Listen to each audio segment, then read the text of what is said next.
To gain access to the driveshaft carrier, we're going to have to lower the exhaust down. The first step is going to be to remove the tunnel brace and then the two triangular braces on either side of the car. To remove the two triangle braces, we'll have to remove the small splash shields that cover up their mounting points.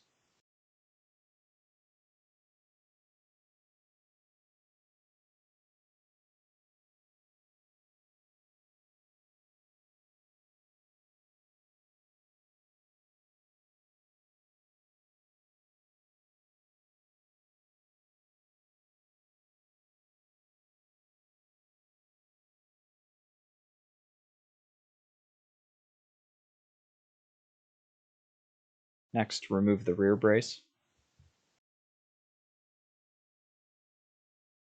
There are two little screws holding the tunnel brace to the splash shield.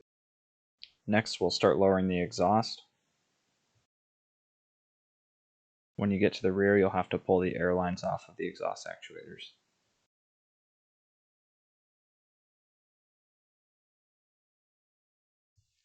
We found it was easiest to get the exhaust down if you loosen up the rear valance.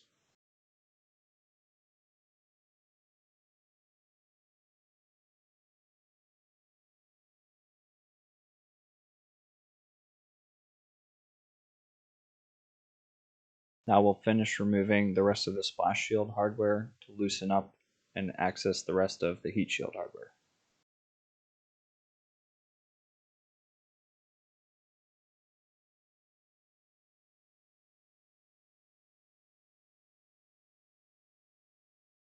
This heat shield is pretty large, so the easiest thing to do will just be to pull it towards the rear, unless you've dropped the whole exhaust already.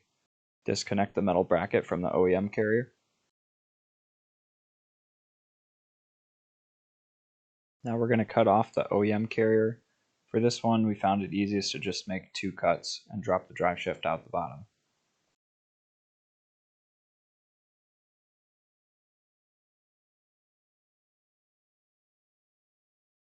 Cut the rubber all the way around the bearing to release it from the carrier completely.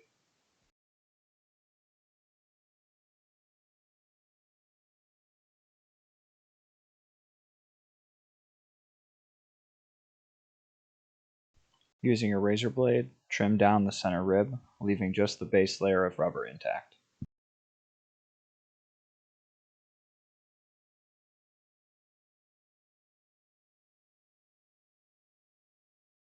Now we'll install the new carrier, text going forward on the carrier frame, and then the bushings, they have arrows on them pointing towards the front. Those are actually going to point towards the back for this application.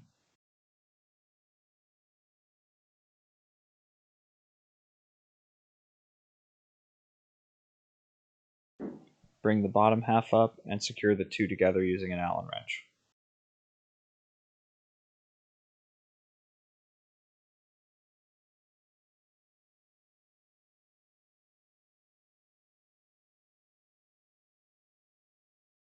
Switch back and forth from left to right as you're tightening up the bolts so they don't bind in the holes.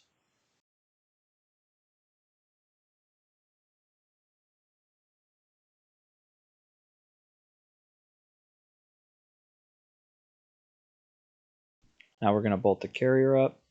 Take your bolt, put your fender washer on, then put an isolation damper on. Go up through the carrier, and then you're going to bring another isolation damper down from the top, and then you'll put your small washer on the very top. Repeat the process on the other side.